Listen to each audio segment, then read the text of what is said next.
नमस्कार साथियों, मेरा नाम है अशोक पांडे और मेरे चैनल जे विद अशोक में आपका स्वागत है। फ्रेंड्स, आज हम इंडियन इकोनॉमी मॉड्यूल सी में चैप्टर नंबर 28 का पार्ट 3 करेंगे और फ्रेंड्स इसी के साथ ये पूरा चैप्टर कवर हो जाएगा। यहाँ पर हम सीखेंगे बैड बैंक क्या होता है और ईज एजेंडा जो था 1.0, 2.34 इन सब के बारे में 5 तक हम डिस्कस करने वाले हैं। तो बैड बैंक पढ़ना है हमें। बेसिकली बैड बैंक क्या होता है, इसी को नाम दिया गया है NARCL, national asset reconstruction bank, national asset reconstruction bank. तो हुआ क्या, IBA Indian bank association also submitted a proposal to the government for setting up a bad bank with contribution from government and bank. तो bad bank का idea जो है IBA ने जो है सुझाया था। उन्होंने गवर्नमेंट को मतलब प्रपोजल दिया कि हमें एक बैड बैंक इस्टेब्लिश करना चाहिए। सवाल यह है कि बैड बैंक होता क्या है और करेगा क्या। तो सर, जो हमारे लोन खराब हो जाते हैं उनको बैड लोन कहते हैं और उन्हीं को मैनेज करने के लिए जो बैंक बनेंगे उन्हें बैड बैंक कहेंगे। ठीक है, तो NPA को मैनेज करने के लिए बेसिकली। ठीक है, the objective of establishing a bad bank was that it would take over NPAs from bank so that it could then focus recovery of the said loan. तो उद्देश्य क्या था बैड बैंक इस्टेब्लिश करने का, कि जो भी बैंकों के NPA है उनको टेक ओवर करेगा बैड बैंक, ले लेगा अपने पास में और फिर उनको रिकवर करने का प्रयास करेगा, जो भी इसने बैड लोन्स या NPA अपने पास ट्रांसफ़र करवाए हैं। Transfer of NPA from the banks to bad bank, bank का मतलब जो भी अपने कमर्शियल बैंक हो गए, PNB, SBI जो भी हो गए, to the bad bank would also free up the balance sheet of the bank. यानी कि एक बार अगर NPA जो है बैंक की बुक से उठ करके बैड बैंक में चला जाएगा तो उनकी जो बैलेंस शीट है वो क्लियर हो जाएगी और इट विल इनेबल डेम, यानी कि बैंक SBI, PNB वगैरह, कैनरा बैंक वगैरह इनेबल होंगे कि कंसंट्रेट करें on business development and raising capital from the market. तो वो मतलब अब NPA अगर हमारे जिम्मे नहीं रहा तो कहीं ना कहीं हम बिजनेस डेवलपमेंट पे और पूंजी वगैरह अरेंज करने पर फोकस कर सकेंगे। The concept of bad bank is to have national asset reconstruction company. ठीक, तो देखो यहाँ पर क्या हो कि बैड बैंक में दो एंटिटी बनाने की बात की गई।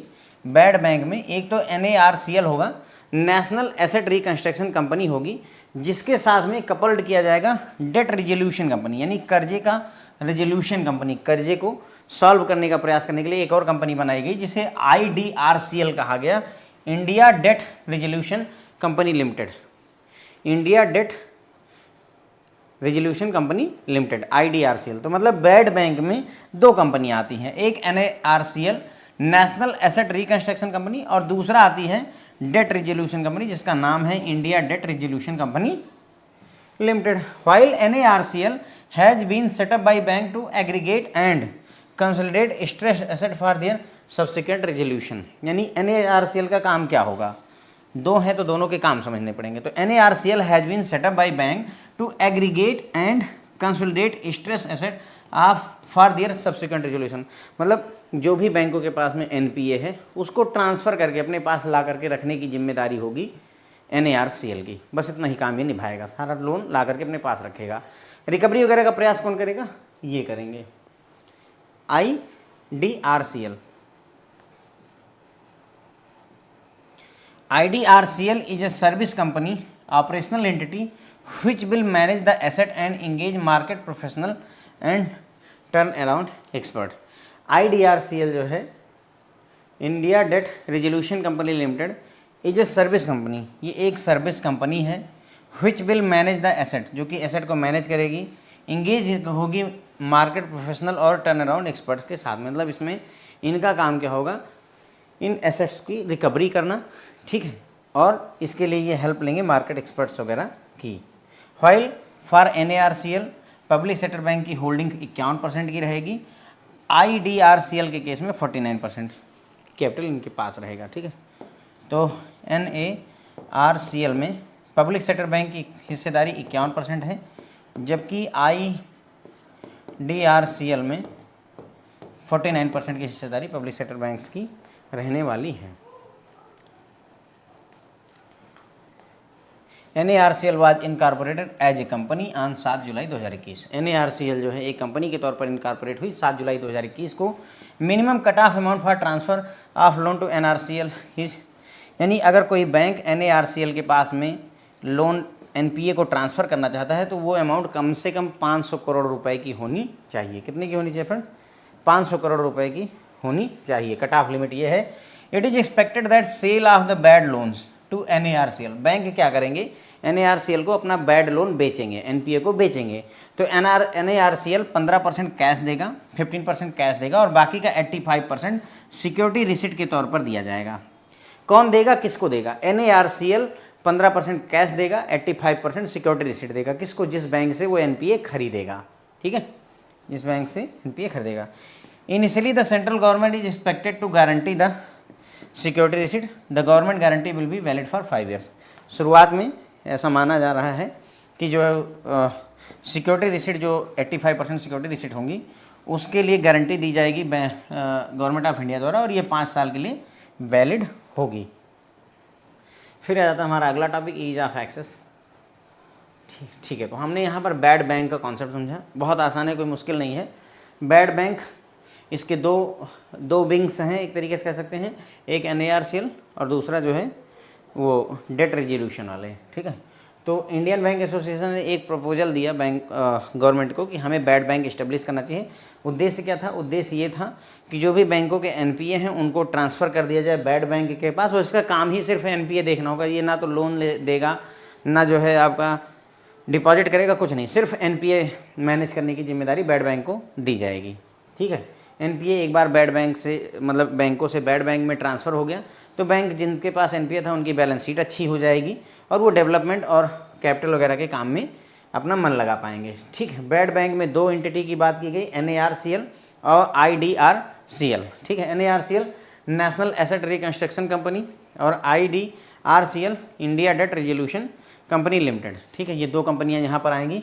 NARCL जो है क्या करेगी, सारे के सारे NPA को अपने पास ट्रांसफ़र करके ले आएगी, यही इसका काम रहेगा ताकि आगे उसका सोल्यूशन किया जा सके।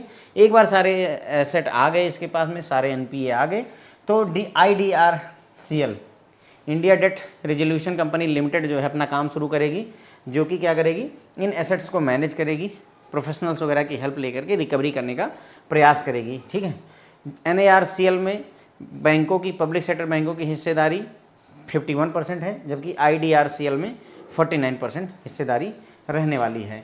NARCL 7 जुलाई 2021 को एक कंपनी के तौर पर रजिस्टर्ड होती है।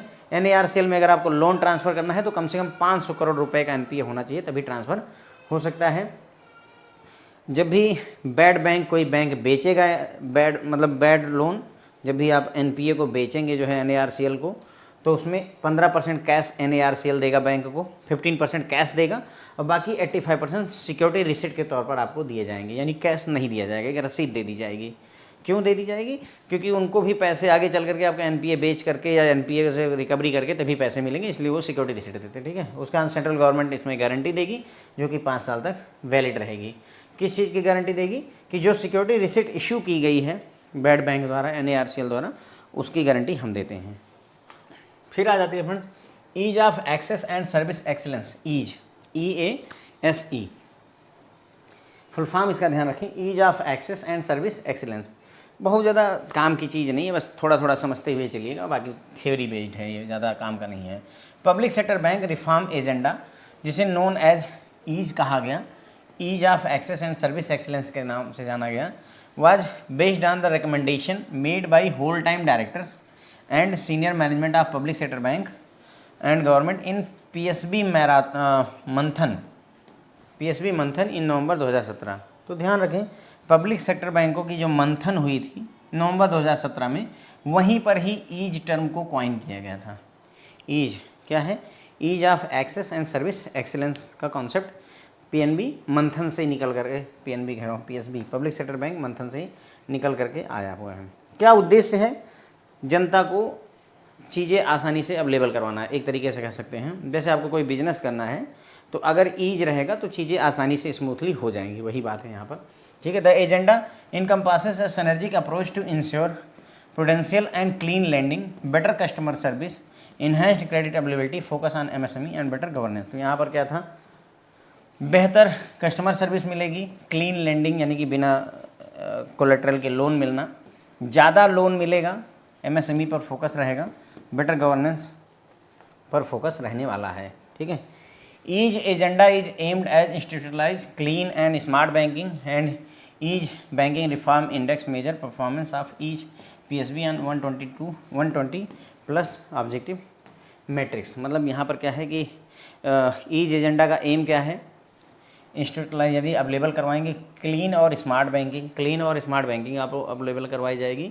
और साथ ही साथ में यहीं पर ईज बैंकिंग रिफॉर्म इंडेक्स जारी किए गए थे, जहां पर 120 प्लस ऑब्जेक्टिव मैट्रिक लाए गए, पॉइंट्स लाए गए, जिनके आधार पर बैंकों की परफॉर्मेंस को मेजर करने की बात कही गई। ठीक है, शुरुआत में जो है ईज का जो वर्जन 1.0 था वो 2018-19 में आया, ईज 2.0 आया, which was aimed as making the reform journey irreversible, यानी जो भी रिफॉर्म किए जा रहे हैं वो दोबारा से ना करने पड़े। 19-20 में आया था ईज 2.0, ईज 3.0 20-21 में आया था, और लेटेस्ट जो ईज 4.0 था 21-22 में आया हुआ था। ठीक, अब हर एक के बारे में हमें ईज 1.0, 2.0, 3.0 सब के बारे में हमें डिस्कस करना है। केवल हम काम की बातें करते हुए निकल चलेंगे, बहुत ज़्यादा है नहीं इसमें काम की चीज़। Okay, ease 1.0 commenced with 6 themes having total of 30 action point. बस यही याद रखिए कि ईज 1.0 में 6 थीम थी और टोटल 30 एक्शन पॉइंट थे। हम 30 एक्शन पॉइंट नहीं पढ़ेंगे, हम बस केवल आपको 6 जो आपके थीम हैं वो दिखाएंगे बस केवल। Customer responsiveness, responsible banking, credit offtake, PSBs are Udyam Mitras, deepening financial inclusion and digitalization, ensuring outcomes. ठीक है, तो ये 6 इसकी थीम है। कस्टमर रिस्पॉन्सिवनेस मतलब ईज ऑफ कस्टमर कंफर्ट को कस्टमर के कंफर्ट को बढ़ाना है। रिस्पॉन्सिव बैंकिंग, फाइनेंशियल स्टेबिलिटी रहेगी, इम्प्रूव्ड गवर्नेंस रहेगा, क्लीन और प्रूडेंट बिजनेस अवेलेबल करवाया जाएगा। Credit take off, proactive delivery of credit, यानी लोन ज़्यादा से ज़्यादा बांटे जाएंगे। पब्लिक सेक्टर बैंक उद्यम मित्र का काम करेंगे MSME के लिए। फाइनेंशियल इंक्लूजन और डिजिटलाइजेशन को बढ़ावा दिया जाएगा। Ease through near home banking, micro insurance और डिजिटलाइजेशन, आपके घर के पास में बैंक अवेलेबल करवाया जाएगा। माइक्रो इंश्योरेंस आपको दिए जाएंगे, डिजिटलाइजेशन को बढ़ावा दिया जाएगा। Ensuring outcome, HR developing personal for branch PSB, यानी कि पब्लिक सेक्टर बैंक के ब्रांचेज के लिए पर्सनल को डेवलप करना। तो देखो ऐसा है कि मतलब बहुत ज़्यादा कुछ खास काम का बंदा है नहीं इसमें, जो भी चीज़ें हैं। Ease 2.0, the subsequent edition of the programme ease 2.0 which was in force during 1920 was built on the foundation laid in ease 1.0 and furthered the progress on reform। मतलब ईज 2.0 ईज 1.0 पर आधारित था और आगे इसने डेवलपमेंट को और आगे बढ़ाया। Reform action points in ease 2.0 aimed at making the reform journey irreversible, strengthening processes system and driving outcome. तो ईज 2.0 जो था उसने रिफॉर्म जर्नी को इरिवर्सिबल बना दिया, सिस्टम को मजबूत किया इसने कुल मिला करके। यहीं पर ही LMS सामने आता है, लोन मैनेजमेंट सिस्टम, और अर्ली वार्निंग सिग्नल वगैरह का कॉन्सेप्ट भी यहीं पर सामने आता है। लोन मैनेजमेंट सिस्टम LMS और ease EWS early warning signal वगैरह का कॉन्सेप्ट यहीं पर आता है। Further it enabled banking from home and mobile through an expanded wicket of services including enhanced regional language availability. साथ ही साथ इसने होम और मोबाइल बैंकिंग यानी इंटरनेट बैंकिंग, मोबाइल बैंकिंग ये सब लाया, और साथ ही साथ में मल्टीपल लैंग्वेजेज में जो है आपको मल्टीपल रीजनल लैंग्वेज में भी यहाँ पर बैंकिंग अवेलेबल करवाने की कोशिश की गई। ठीक, ईज 3.0 की बात करते हैं। थर्ड एडिशन ईज का 3.0 कहलाया।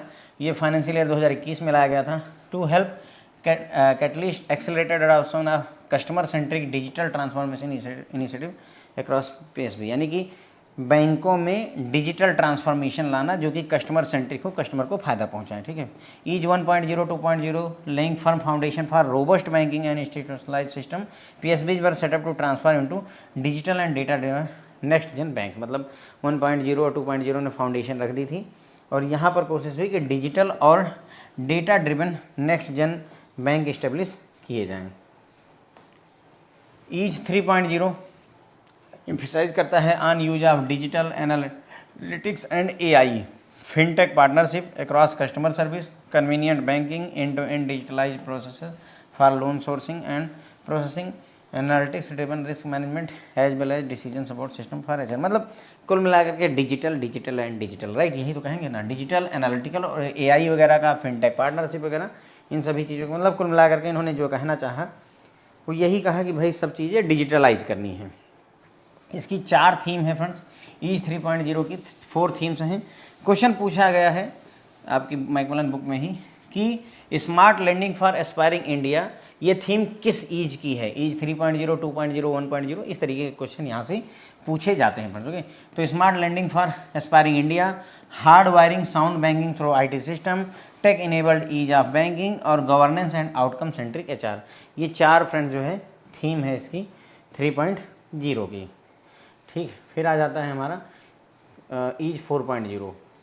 चलिए एक बार मैं फिर से ये सब बताता हूँ आपको। तो हमने देखा ईज का full form ease of access and service excellence होता है।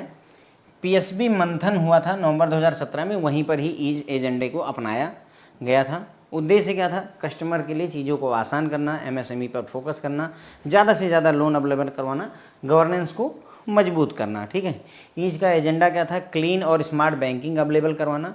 ईज बैंकिंग रिफॉर्म इंडेक्स को लाया गया था जिससे 120 प्लस ऑब्जेक्टिव मेट्रिक के आधार पर व्यक्ति की परफॉर्मेंस को जज किया जाता था। ठीक है, ईज 1.0, 2.0, 3.0, 4.0, 5.0 सब आए हुए हैं। ईज 1.0 में देखा हमने कि ईज 1.0 में 6 थीम है, टोटल 30 जो है एक्शन पॉइंट हैं। 6 थीम कौन कौन सी हैं, customer responsiveness, responsible banking, credit take off, PSB Udyam Mitra की तरह काम करेंगे एमएसएमई के लिए, फाइनेंशियल इंक्लूजन और डिजिटलाइजेशन को बढ़ावा दिया जाएगा, और इंश्योरिंग आउटकम एचआर यानी एचआर से रिलेटेड आउटकम भी हमें लाना है। ईज 2.0 ईज 1.0 के आधार पर ही इसे आगे बढ़ाया गया। यहीं पर ही एलएमएस का सिस्टम और ईडब्ल्यूएस अर्ली वार्निंग सिग्नल यानी लोन मैनेजमेंट सिस्टम और अर्ली वार्निंग सिग्नल, ये सारे कॉन्सेप्ट जो है ईज 2.0 में आते हैं सामने। ईज 3.0 की अगर हम बात करें तो ये फाइनेंशियल ईयर 2021 में आया था। कैटलिस्ट का काम किया, कस्टमर सेंट्रिक डिजिटल ट्रांसफॉर्मेशन किया गया यानी डिजिटलाइजेशन को और बढ़ावा दिया गया। ये डिजिटल और डाटा ड्रिवन नेक्स्ट जेन बैंकों में हमारा नाम शुमार हो, इसकी कोशिश की गई। यहाँ पर डिजिटल एनालिटिक्स, एआई, फिनटेक, इन सब का यूज करने पर जोर दिया गया। यहाँ पर ईज 3.0 की 4 थीम हैं, smart lending for aspiring India, hard wiring sound banking through IT system, tech enabled ease of banking, governance and outcome centric HR. फिर आ जाता है सर हमारा ईज 4.0 आता है। The next edition of ease reform is ease 4.0 which has been rolled out in the financial year 2021-22 aimed at furthering the agenda for customer centric digital transformation and deeply embed digital and data into PSB's way of working। तो कुछ नया नहीं है, देखिए घूम टहल के फिर से वही क्या, कस्टमर सेंट्रिक डिजिटल ट्रांसफॉर्मेशन, फिर से वही अगेन डिजिटल। ठीक है, वही मैंने कहा कि बहुत ज़्यादा मतलब काम की बातें दिखती नहीं है। फॉलोइंग आर 2 न्यू थीम्स, 2 नई थीम यहाँ पर इंट्रोड्यूस की गई 4.0 में। पहला new age 24/7 banking, new age 24/7 banking यहाँ पर अवेलेबल है with resilience technology. Resilience technology मतलब ऐसी टेक्नोलॉजी जो रुके, ऐसा नहीं कि गाड़ी चल रही फिर बंद पड़ जाए।